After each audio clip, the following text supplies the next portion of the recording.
ভিডিওটা মাত্র 2 দিন আগে। বাটুরের কি অবস্থা শুধু ভাবো। পড়াতে গেছিলাম মোটামুটি অল্প জল নিয়ে, আর ফিরের মেন রোডে অবধি এত জল জমে গেছে আমি এক্সপেক্টই করিনি। রাস্তার এই পারে জল আর জল, কিন্তু ওই পারে জল নেই বললেই চলে। তো ডিসাইড করলাম যে রাস্তা পার হয়ে ওই ফুটে চলে যাব।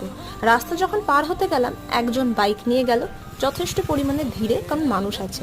এরপর আসবে আর এক ব্যক্তি, যে কিনা হচ্ছে 4 চাকার মধ্যে থেকে পাশের মানুষকে জল ছিটিয়ে দিয়ে চলে গেল। যাই হোক, এই ধরনের মানুষ যে কেন এত অবুঝ হয় বুঝি না, নাকি ইচ্ছা করে করে।